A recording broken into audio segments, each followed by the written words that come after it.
En la oportunidad de este nuevo programa de Conversando Chile Aprueba, tenemos una invitada muy especial, nuestra compañera Marcela Espinosa Vidal, periodista de profesión, magíster en ciencia política, titulada en la Universidad Católica, experta en comunicación corporativa. Ella integró el equipo de gestión presidencial del presidente Ricardo Lagos. Está radicada ahora en San Antonio, donde ejerce su profesión y sus vínculos sociales y sus redes sociales y su trabajo social. Fue precandidata a alcaldesa, también precandidata a diputada. Ya la veremos en el Parlamento pronto. Estos procesos van de camino en camino.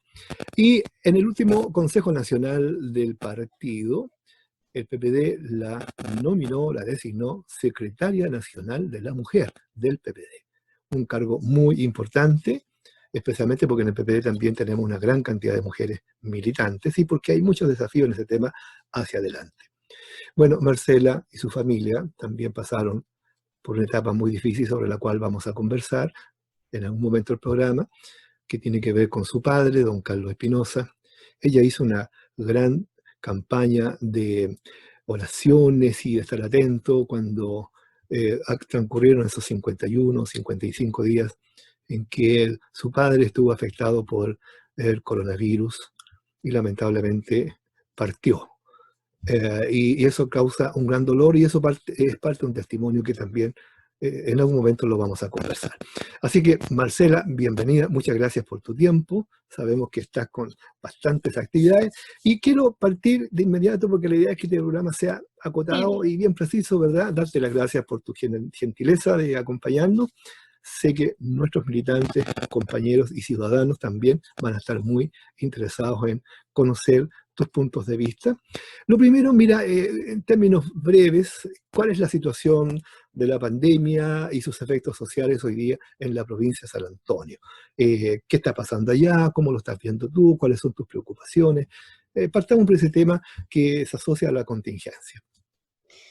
Bueno, primero muchas gracias por la invitación y la verdad es que para ir al grano quisiera decir que a mí me preocupa lo que estamos viviendo, pero creo que, bueno, esto no es ni positivo ni negativo, porque uno podría ver esta situación de pandemia como algo terrible que nos está pasando y a mí me ha afectado directamente, pero lo estamos viviendo y si lo estamos viviendo tenemos que ver cómo le sacamos el mayor provecho a esta oportunidad, digamos, verlo como una oportunidad.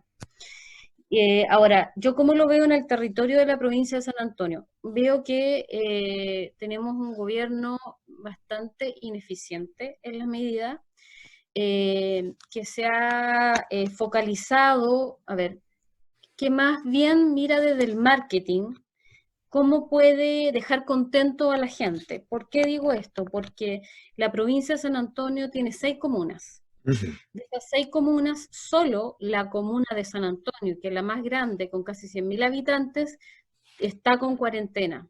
Ahora la extendieron hasta el 3 de julio. Pero resulta que la gente que viene, digamos, al Algarrobo o a Santo Domingo, busca alguna forma de cómo llegar. Entonces es sumamente importante que se tenga conciencia de lo que está pasando. Yo todavía escucho a gente decir que creen que esto no es verdad. En la provincia de San Antonio, si uno va al centro, porque estamos en cuarentena, está cerrado, pero se ve mucha gente los permisos. Nosotros tenemos 5 permisos semanales, lo cual es harto. Por lo tanto, hay mucha gente que todos los días saca permiso y tiene permisos. Se ve gente caminando, hasta antes de la cuarentena, se veía mucha gente caminando sin mascarilla, muchos jóvenes que no consideran que esto les va a afectar. Hubo un mal manejo comunicacional muy grande por parte del gobierno, que se instaló la idea de que esto no le afectaba a los jóvenes, lo cual es mentira, porque un alto porcentaje, no la mayoría, pero no es menor, el 25 o 30% de menores de 40 años que sí han muerto de COVID. Mm. Y se instaló que si se es joven o se tiene menos de 30 años, no va a afectar. Y eso no es así, y eso fue, los que están enfermos ahora son los que se contagiaron, ¿cuánto? En Semana Santa, después el fin de semana del 21 de mayo, y te aseguro que ahora que tenemos un feriado, ¿cierto? Mañana 29, vamos a tener en 2 semanas más otro brote. Así es. Porque es la gente que no entiende, gente que que tú ves caminando, trotando, buscando la forma, es como si les costara mucho darse cuenta que esto es real, que es una realidad que estamos viviendo, y no es que ellos solamente se enfermen, porque hay muchos que son asintomáticos. Y esos asintomáticos son los más complicados, Así es. porque van a contagiar. Mm, Y no voy a hablar al tiro de mi familia, pero te puedo dar como un ejemplo. En mi mm, familia hubo 7 contagiados, de los cuales 3 eran asintomáticos. Y si ellos no hubieran tenido la conciencia de hacer cuarentena y hubiesen salido, hubiesen contagiado. Y así hay muchos que son asintomáticos y hasta uno puede serlo y no lo sabe. mm. Este virus que nace, ¿cierto?, de un murciélago en China, que pasa a un animal que se llama pangolín, eh, y que ahí muta se lo comió un humano, y ahí mutó el virus, porque los murciélagos tienen coronavirus.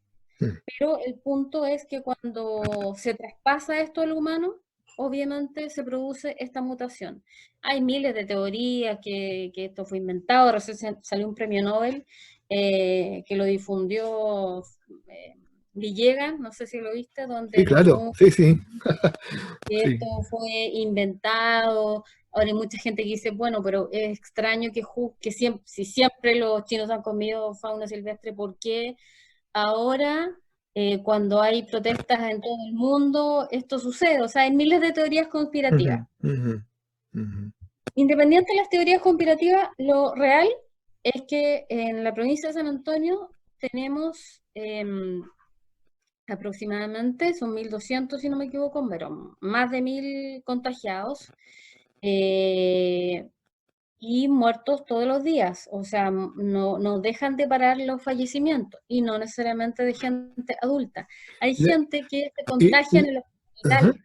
¿Y la red de salud de la provincia está dando abasto para poder atender todas estas No, necesidades? No. no, la red de salud no da abasto.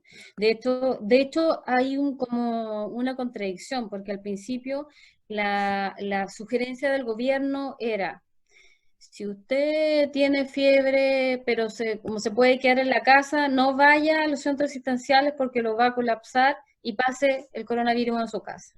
No asista. Mm, Ahora es distinto. Ahora, a la primera sensación que tenga de ahogo, vaya al centro asistencial. mm. Entonces, hay una dificultad que, bueno, espero que con este nuevo ministro se solucione un poco más, que la gente también no sabe mucho qué hacer, Mm, porque es un virus nuevo. Y sí, yo he visto que los médicos tampoco saben mucho qué hacer. así es. Y lo peor es que no saben cómo comunicar. Mm, mm, O sí, sea,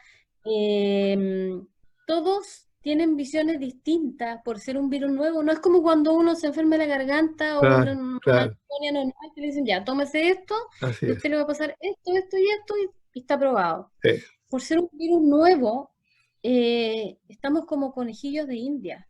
Mm. Nadie tiene la certeza absoluta de que a quien le dio coronavirus quede inmune. Por esa razón Esto lo dice estamos, así es, por esa razón estamos viviendo un tiempo de mucha incertidumbre incertidumbre. y se requiere que ojalá las políticas sociales, de gobiernos, de salud, del mundo privado, etcétera, las investigaciones que se están haciendo a nivel de universidades respecto de cómo enfrentar aquello, pueda ir abriendo camino. Y tú haces mención también a un grado importante de responsabilidad, de autorresponsabilidad ciudadana, que es clave para poder tomar todas las precauciones. Esto es la incertidumbre en el campo sanitario. También tenemos otra incertidumbre en el tema Económica. político, ¿verdad? Y ahí quería pasar bueno, a destacar el hecho de que por unanimidad el Consejo Nacional te nombró secretaria nacional de la mujer en el Partido por la Democracia. Ningún cargo en estos partidos es tan fácil, primero porque son todos de alto nivel de exigencia, muchas tareas, Sí, hay que cubrir muchos temas, pero hay algunos en particular, como por ejemplo, cuál es tu evaluación del estado actual de los derechos de género. El otro tema es cuáles son tus expectativas a propósito de la aprobación del 50% de mujeres en la Asamblea o Convención Constituyente, y cuáles son tus prioridades como secretaria sí, de la mujer en el PPD para este tiempo que tienes, que va a ser de varios meses hasta la próxima elección sí, interna en junio del 2021. Entonces, junto con felicitarte, además porque sé que el PPD gana contigo una gran profesional, primeramente, ¿verdad? Una militante muy comprometida con muchos años en el partido, y por lo tanto también con muchas redes y conocimientos de este tema a nivel ciudadano y a nivel social. Así que ahí hay como tres preguntas envueltas en una sí, sola reflexión, a ver qué nos puedes sí. compartir. Mira, lo que primero que quería hacer una salvedad, que el Consejo votó, porque yo sé que tú sabes que votó, Ah, pero sí, cuando la gente escucha nominó, sí, piensan que votó, uno, tienes bueno, razón. fue propuesta, pero para que lo sepan, Así es, así es, había una propuesta y esa propuesta se votó así y es. se ganó en la votación, Sí, porque podría haber perdido la votación y votaron más de 300 así es. consejeros. Tienes toda la razón. Fue Entonces eso es importante. una votación soberana del Consejo Nacional del PPD. Sí, Claro, eso es importante porque estamos en una época política también pues, súper sensible, así es. donde los conceptos de habitutamiento, Sí, de que si votaron o no votaron por sí, uno, claro. entonces también es importante. Ahora, la situación en general de la temática de género es súper complicada. Yo creo que se ha hecho evidencia Ujú, ahora que las mujeres estamos en una situación de alta vulnerabilidad en Chile. sí. O sea, si bien se ha avanzado desde lo legal, se ha avanzado desde el papel, Ujú, pero en la práctica, por ejemplo, estamos luchando por la situación del postnatal de emergencia, que ujú. si bien todos sabemos que hay una situación de legalidad o inconstitucionalidad, o que es el Ejecutivo quien tiene que mandar ese proyecto, pero el postnatal de emergencia es un signo de preocupación de madres y padres que quieren quedarse con sus hijos, porque ¿cómo lo van a dejar solos en una situación de pandemia? Y el gobierno no quiere dar el brazo a torcer. Y lo que propuso no sirve. Ujú. Por lo tanto, yo creo que, y digo padres y madres, porque una de los ejes que nosotros queremos como Secretaría, queremos instaurar es la corresponsabilidad pública y privada. Y voy a explicar a qué me refiero con esto. Bueno, primero en general la situación de la mujer ya es compleja en términos laborales. Hay muchas mujeres que son independientes y están en la disyuntiva que o comen o salen y se arriesgan, ¿cierto? Salen, se arriesgan y llevan comida a la casa o se enferman. Entonces, tienen que tomar esa decisión, que no es fácil. O sea, me dicen que me quede en mi casa, muchas mujeres me lo han dicho, me dicen, claro, es súper fácil para quien tiene una pega estable o tiene una situación relativamente resuelta, decir, sí, quédense en la casa, todo quédense en la casa, pero las mujeres que viven del día a día, si no salen a trabajar, no comen. Mm. Entonces, cómo le solucionas ese problema? La única forma es que esa exigencia cuarentena vaya aparejada con una medida económica más allá de una caja Mm. de alimentos, sino que vaya aparejada con bueno, hay eh, esta situación de aporte de emergencia y todo, pero no es suficiente. Así es. Entonces, eh, para las mujeres hay un 40% de mujeres jefas de hogar que no tienen otra entrada que no sea su trabajo. Las mujeres no están contando con las redes de apoyo que culturalmente cuentan para cuidar a sus hijos, que son las abuelas, ¿cierto? Que casi siempre, en la mayoría, no tienen como para contratar una persona que les colabore, especialmente que le cuida al hijo. Entonces, las redes con las que antes contaban, que eran, por ejemplo, dejar el hijo con la abuela para volver a trabajar, no están siendo posibles, porque me están diciendo que yo no puedo dejar a mi hijo con la abuela porque puede contagiarlo de coronavirus. Entonces, todo es, todo son decisiones de vida o muerte, literalmente, de vida o muerte. Entonces, creo que nosotros tenemos que hacer un ejercicio de ponernos en el lugar de quien tiene que tomar esa decisión. Salgo, si salgo, puedo contagiar, y quién va a cuidar a mis hijos si me muero, y si no, cómo lo hago, cómo pago, si es que tengo que pagar algo, y si no me contagio, ¿con quién dejo los hijos? Entonces, es una situación de máximo estrés. O sea, las mujeres están sobrecargadas, las que están en la casa y logran quedarse en la casa, están con teletrabajo, las que logran teletrabajar, están con teletrabajo, están fiscalizando las labores escolares de los hijos, que es más trabajo aún, porque muchas mujeres no estaban adaptadas a las tecnologías y se tuvieron que adaptar, no sé, niños de 5 años que le están haciendo Zoom, o sea, niños de kinder. Y lo sé por fuentes cercanas, o sea, he visto niños de 5 años con Zoom, que es un desorden. O sea, Sí, en así realidad es. es para justificar el pago que hicieron los padres a principios de año. Uy, ¿qué niño va a aprender de 5 años con Zoom hablando todo al mismo tiempo? Imposible. Mm. Entonces, tenemos a las mujeres que logran quedarse en la casa y están teletrabajando. Están fiscalizando las labores de los niños. Están con las cosas de las casas. Y en Chile no existe todavía incorporada la corresponsabilidad de los miembros del hogar, lamentablemente. Mm. Entonces, y el trabajo doméstico, que no es remunerado, es infinito y es una esclavitud, porque no tiene hora. Empieza cuando uno se levanta hasta que se acuesta. Mm. Entonces, no es como algunas personas dicen, no, pero es que nos dividimos la labor, él, por ejemplo, el hombre trabaja, entonces ella se queda en la casa y esa es nuestra división del trabajo. Sí, pero la diferencia es que quien sale a trabajar afuera tiene un horario. El trabajo doméstico no tiene horario. De hecho, el trabajo doméstico se ha estimado económicamente, y económicamente habría que pagarle 3,5 millones a las mujeres. Eso es lo que vale aproximadamente. Además de las labores domésticas, además de vigilar las labores del hogar, además de teletrabajar, están sufriendo de violencia intrafamiliar. Mm. Y es una realidad, y las denuncias han subido en todos los países del mundo. Han subido aproximadamente un 60 o 70%. Violencia de todo tipo, física, violencia económica, violencia psicológica, y no se puede justificar que porque el estrés, que porque tienen que estar adentro, que entonces andan más. No, la violencia no tiene ninguna justificación. Entonces, las mujeres estamos sumamente expuestas en esta pandemia. O se mueren de coronavirus, o se pueden morir de hambre, o se pueden morir porque alguien las puede matar.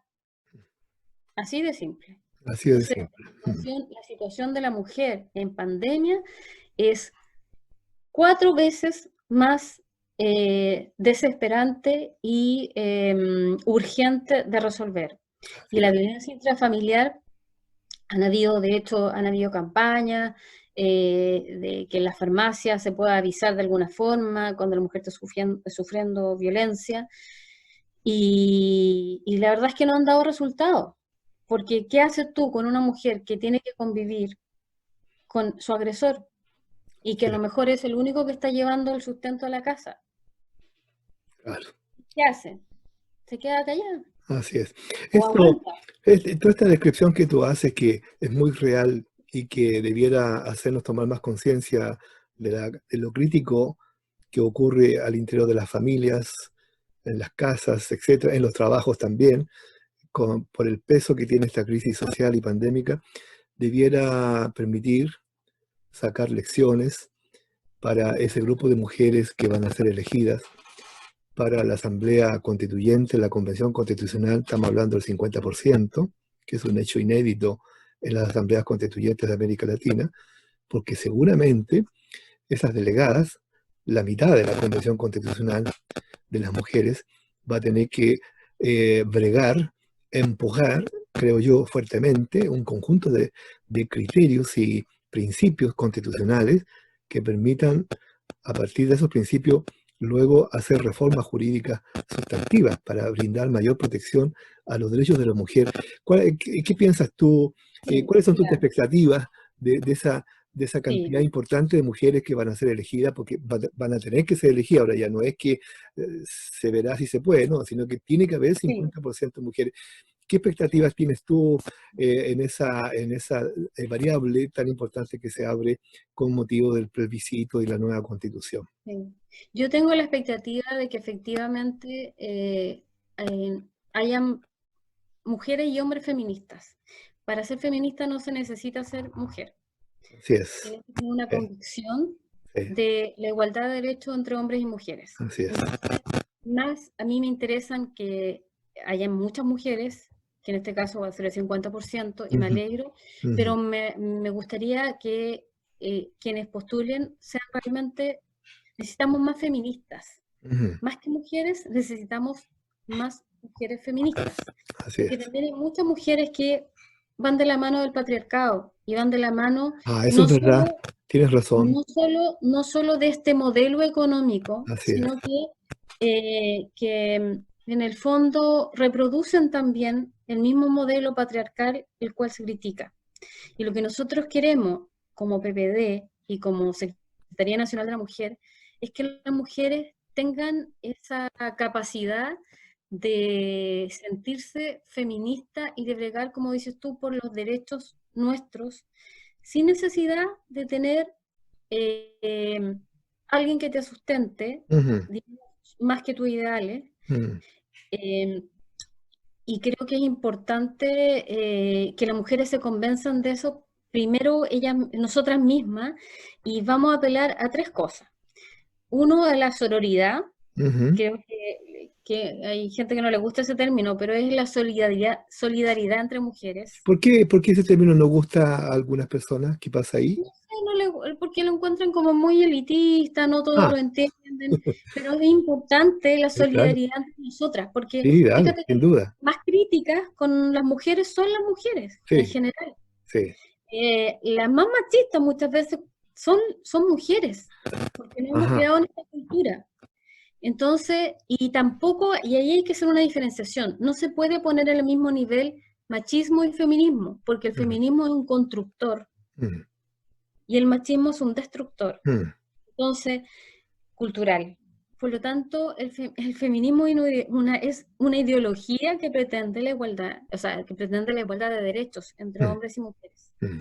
Entonces, esto no es una guerra contra los hombres, ni es una postura hombres y mujeres, no. Aquí de lo que se trata es de que todos tengamos los mismos derechos y los mismos deberes. Así es. Ahora, como Secretaría Nacional de la Mujer, a nosotros, bueno, vamos a tener tres ejes de trabajo, básicamente, y que eso también se puede expandir para la ciudadanía en general. Primero, yo creo que en las listas que vayan, tienen que postular mujeres, los partidos, las organizaciones, quienes las postulen, que tengan elegibilidad, que se llama. O Mm, sea, que no solamente sean mujeres que las pongan como acompañantes de lista, así sino es. como compañeras de lista, que es Mm. distinto el concepto. Porque si te fijas, muchas veces decían, oye, ¿a quién ponemos para rellenar en este Hoy, cupo que el no hace drama, falta? el drama de las últimas elecciones, ¿verdad? En que Claro, no se, hacen relle- falta se cuatro rellenó, se mujeres, rellenó por todos lados. claro, no hacen falta cuatro mujeres, tenemos que buscarlas, ya, no importa si sabemos que no van a salir, pero es necesario. O a veces, muchas veces, habían candidatos a senadores, candidatos a diputados, que sabiendo que ellos iban a salir, ponían a mujeres que sabían que no le iban a hacer competencia Así a es. ellos, Mm, pero que le podían aportar unos votitos. mm, Entonces, en fondo era una utilización. mm, También, si a uno lo utiliza, no es porque uno se deja utilizar, mm. pero también por eso mismo hay que tener educación política. Y parte de eso, de nuestro trabajo, tiene que ver con la educación política en tiempos virtuales, que se llama, Mm. que es cómo educamos a las mujeres en todo lo que es capacitación del mundo digital, para que puedan desarrollar sus potencialidades, su liderazgo. Nos vamos a focalizar porque muchas mujeres que saben mucho, pero están ni siquiera por una edad, sino que porque nunca se relacionaron con el mundo digital, por ejemplo. Entonces, no se van a poder juntar físicamente, no sé, hasta octubre, noviembre, no sabemos. Y Así es. estamos viviendo el día a día. Sí, claro, Nosotros, claro. literalmente, estamos viviendo, o Así sea, es. yo por lo menos, después de lo que me pasó, dije, voy a vivir el día a día Claro. y tengo ciertas proyecciones, Mm, obviamente como todo en proyectos, pero no como antes que súper planificaba todo y este mes tanto, no sé ni siquiera si vamos a estar vivos. mm. Entonces, la verdad es que hay que aprovechar cada día como si fuera el último. Así es. Entonces, primero eso, difundir y que ellas puedan tener capacidades para relacionarse virtualmente y digitalmente. Segundo, queremos hacer educación política no sexista. Ah, En muy el bien. partido, Ah, en qué el buen énfasis partido, aquello, aquello. sí, en el partido y también en organizaciones y en todos lados. ¿Y a Sí. qué me refiero con esto? A que, por ejemplo, se invisibiliza mucho a nuestras compañeras y a nuestras mujeres de organizaciones sociales. Mm, Las mujeres que siempre están ayudando, colaborando, pero cuando llega el momento de ser protagonista, eh, siempre son un hombre. Resulta sí, que se llevan las flores y hicieron todo el trabajo. claro. O cuando se trata de postular un cargo a una, no sé, alcaldía importante, tenemos concejalas y De se les todas maneras. invisibiliza. No Claro. existen, eso sí que no existen las concejalas. Y Sí, de repente aparece un super candidato así que es. nacionalmente puede ser conocido, y todo, pero hay que ir respetando esos espacios que se han ganado. Ujú. Entonces, educación no sexista significa que un compañero, cuando nosotros le hacemos saber, por ejemplo, y que nos ha pasado, le decimos, oye, mira, en este lugar tenemos compañeras que son concejalas y que han tenido éxito y que también pueden querer tener la opción de ser, por ejemplo, candidata a alcaldesa. Y la respuesta de nuestros compañeros, todos muy educados, por cierto, Claro. dicen, ay, nuestras compañeras se empoderaron, Sí, se enojaron las chicas hermosas y empoderadas, sí. ya se pusieron, las mujeres se juntaron, o las minas, entonces eso no puede ser. O sea, eso es que no han entendido nada, Así no han es. entendido nada. Entonces, por lo tanto, tiene que haber una educación no sexista, en que signifique que desde la más tierna infancia, desde que uno milita, desde que uno, ojalá que fuera educación no sexista como se ha pedido del colegio, del prekinder, en que no haya esa diferenciación de roles, ni de que en esta carrera tienen que haber hombres, ni estos trabajos son para mujeres. No, todos tenemos las mismas posibilidades y potencialidades. Y eso es muy importante. Por Y el supuesto. tercer punto tiene que ver, disculpen mi perro, que está enfermito. Sí. Y el tercer punto, eso cuando le da la locura. El tercer punto tiene que ver con la política, con la no violencia política Sí. hacia la mujer. Ujú. No, no solo la no violencia intrafamiliar, la violencia política que también se da, y por estos mismos temas. O sea, hay una violencia encubierta en política en todo su mayor aspecto.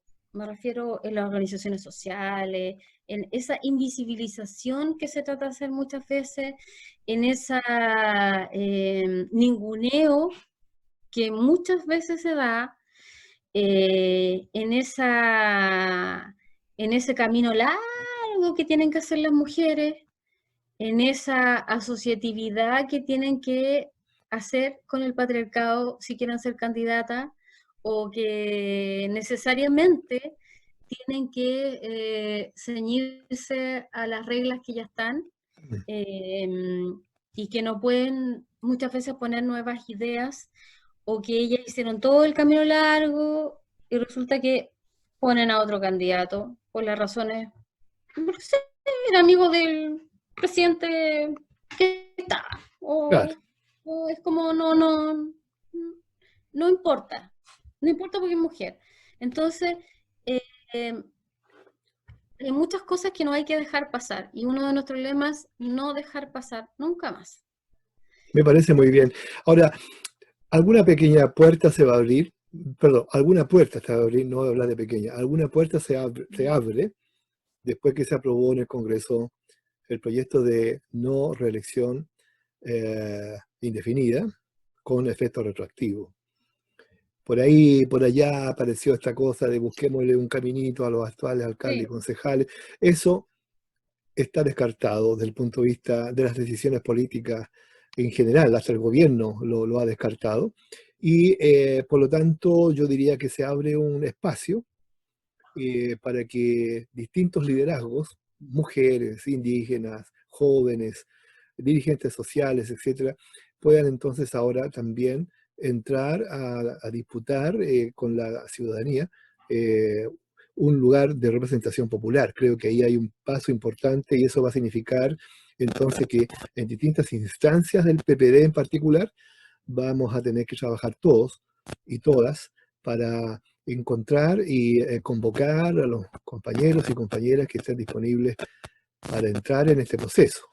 Por cierto que nos gustaría mucho verte como candidata o a la Convención Constitucional o al Parlamento, al municipio, tú ya lo intentaste, tienes un potencial muy grande, sería muy interesante que muchas más personas como tú y otras compañeras tomen la decisión ahora sí de entrar en este proceso porque están abiertos los caminos, van a ser menos difíciles, no digo que va a haber alguna dificultad, pero van a ser menos difíciles que antaño cuando se imponen o se imponían ciertas costumbres o ciertas cosas en los partidos que lentamente comienzan a ser erradicadas. Ahí hay un signo de esperanza y por cierto, la Secretaría de la Mujer, bajo ahora el liderazgo tuyo, en eso puede ser un gran aporte. Así que yo aliento la posibilidad de que la Secretaría de la Mujer pueda convocar a muchas compañeras a esta nueva etapa. bien. Marcela, quería terminar un poco ya la conversación para dar paso a algo más personal. Tienes la libertad de tomar o no el tema, pero obviamente muchas personas de la comunidad en que tú participas, del Partido por la Democracia en particular, te han expresado sus sentidas condolencias por la muerte de tu padre, Carlos Espinosa, por las circunstancias como ocurrieron. Él fue víctima del coronavirus, 55 días críticos en el Sí, hospital, ¿verdad? Con una familia tremendamente angustiada. Fuimos testigos a través de tus mensajes en las redes de cómo se iba dando aquello y nosotros mismos nos angustiábamos. En fin, el desenlace, por cierto, no fue el mejor. Carlos ya partió, como decimos en el mundo indígena, sí, al Mapu, ¿verdad? A un encuentro en otro espacio de tiempo, pero deja un recuerdo en la familia. sí, Y queríamos reiterarte ese sentimiento de solidaridad, de acompañamiento, de cariño a tu persona y a tu familia. Y claro, gracias. y esperar que estas cosas que van dejando una huella también signifique un impulso a lo que tú tienes que hacer, seguir haciendo en la vida. Si sobre eso quieres decir algo fantástico, estaríamos ya cerrando nuestra conversación con aquello. Mira, bueno, te doy las gracias por tocar este tema. No quiero profundizar en los sentimientos porque así no quiero. eh, ¿Se entiende? sí, pero sí quiero decir que creo que de lo que me siento tranquila, que creo que en el proceso que estuvo mi papá hicimos todo lo posible para abrir camino a que las clínicas y los hospitales entendieran algunas cosas. Ujú. Y los alegatos que nosotros hacíamos en Twitter y en redes sociales no eran por nada. Por ejemplo, yo lamento mucho y una de las cosas que más lamentamos es que nosotros no nos dejaron en ningún momento ver a mi papá en los periodos de conciencia por videollamada, no nos permitieron. Y ahora esa misma clínica sí deja, cambió el protocolo, tanto que alegamos nosotros. tampoco esa misma clínica nos dejó a nosotros ver a mi papá en los últimos días de vida, o sea, entrar, vestirnos, poder tocarlo, poder vestirlo. O sea, sabíamos que no se podía vestir, porque esto es muy crudo. A uno le dicen, si tu papá muere, se mete desnudo en una bolsa y ahí en el ataúd se sella y listo. Y mi papá falleció a las 6 de la mañana y a las 2 de la tarde ya estaba enterrado. Entonces, nosotros hicimos el alegato de por qué no nos dejaron estar los últimos días. Y claro, siempre fue como una amenaza. Es como, bueno, podrían entrar, pero yo los tengo que mandar a cuarentena y si tu papá fallece mañana no van a poder ir al funeral. O sea, ese no es un protocolo. No tenían protocolarizado nada. Quizás pagamos el noviciado de ser uno de los primeros que se enfermó porque él entró el 22 de marzo y de ahí no salió más.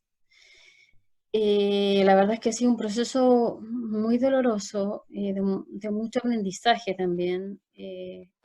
Yo estoy acompañada de, de tratamiento psicológico y tengo que decirlo porque no es nada malo, digamos.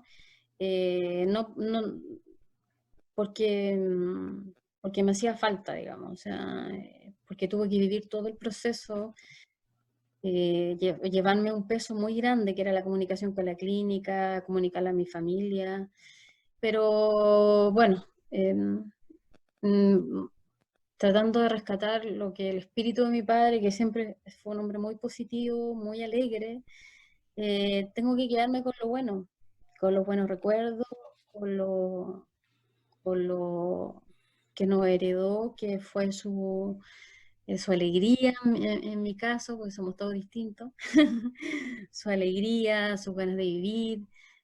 Tuve la fortuna de tener los 74 años, tengo la fortuna de tener a mi mamá viva, eso también es importante. El proceso es muy doloroso.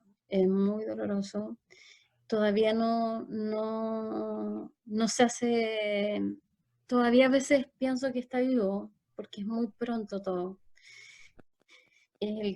Vivir el duelo de un padre, no sé cómo será con otros familiares directos, pero es muy difícil para mí, ha sido muy complejo, porque no es un proceso, no es una situación normal. Y a mí me dio una especie de ataque de ira cuando vi al tío de Piñera en ese funeral, que abrieron el ataúd, y más encima estaba vestido. Entonces nosotros no pudimos vestir a mi papá, no pudimos verlo.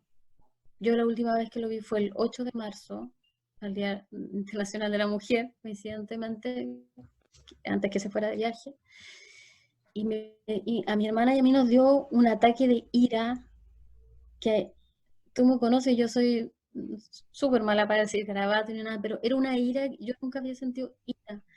Sentí una ira porque se me sentía burlada. O sea, ¿cómo es posible que ellos puedan abrir el ataúd y nosotros y mi mamá no pudo abrir el ataúd? O sea, el ataúd estaba sellado, no pudimos verlo nunca más. Y nadie puede decir, no, si después otro funeral, no, si se muere la gente se muere una vez. Yo no pude abrazar a mi mamá, yo no pude abrazar a mi mamá, no pude abrazar a mis hermanos. Entonces, esta situación de pandemia ha sido difícil para todos y por eso la gente tiene que entender que esto no es un juego. Así O es, sea, esto es una ruleta rusa que sí, le puede tocar a cualquiera. Lamentablemente nos tocó a nosotros. Eh, bueno, hay distintas creencias. Alguien puede decir era su hora, mm, le tocaba. Mira, he leído mucho sobre la muerte este tiempo, tratando de buscar consuelo, conformarme. Y yo creo que uno aprende a vivir así es. con eso. Es Y altamente comprensible lo que tú expones. Muy cerca nuestro también aconteció algo semejante con nuestro secretario general, Sebastián Vergara, que también perdió a su padre hace un par de semanas menos, y tampoco se le permitió a él ni a su familia ningún tipo de acercamiento con su padre. Y claro, muchas familias afectadas por esta situación crítica se sintieron seguramente Pasadas a tan, llorar. tan violentadas como tú lo has expresado muy bien por esta situación ofensiva que ocurrió en el funeral del ex arzobispo Bernardino Piñera, con el presidente rompiendo los protocolos. La verdad es que ahí a lo menos hay un descriterio que debió haberse tomado en cuenta, pero ya ocurrió y eso también es una señal de que nunca más pueden ocurrir ese tipo de cosas. Entonces, bueno, Marcela, te quiero reiterar todo nuestro cariño, nuestra solidaridad, nuestro afecto. Sabemos los que te conocemos, sabemos de tu fortaleza en tiempos de crisis, así que estamos contentos también porque como secretaria nacional de la mujer estás tomando con esa misma fortaleza esta tarea en estos tiempos, ¿verdad? Y seguramente ya en el camino vamos a poder tener grandes resultados del trabajo que tú quieres liderar, para la cual cuentas con nuestra Gracias. disposición de la Mesa Nacional del PPD, de la cual soy vicepresidente, pero también, más que los títulos, de la amistad y del cariño con el cual hemos compartido tanto tiempo, ¿verdad? Con tanta gente que está alrededor tuyo. Así que todos nuestros mejores deseos para tu trabajo, todo Gracias. nuestro cariño para que el futuro se te abra con muchas bendiciones, ¿verdad? Y al mismo tiempo, con todo el empeño que tú tengas para poder avanzar en este trabajo político, social y profesional. Hemos conversado esta tarde con Marcela Espinosa Vidal, periodista, magíster en ciencias políticas de la Universidad Católica, que vive en San Antonio, dirigente social del Partido por la Democracia, hoy día secretaria nacional de la mujer, del PPD, que nos ha compartido su experiencia, su reflexión política, sus testimonios de vida, sus proyecciones de lo que viene, y ustedes ya habrán comprobado la energía de sus planteamientos en todo lo que concierne a los derechos de la mujer. Así que muchas gracias, Marcela, por esta conversación. Un gran abrazo, nuestros mejores cariños, y estaremos juntos en el camino Gracias, para sí. seguir compartiendo todo lo que viene por delante. Muchas gracias. Gracias a ti. Chao. Chao, chao. Miren cómo nos hablan de libertad, cuando de ella nos privan, en realidad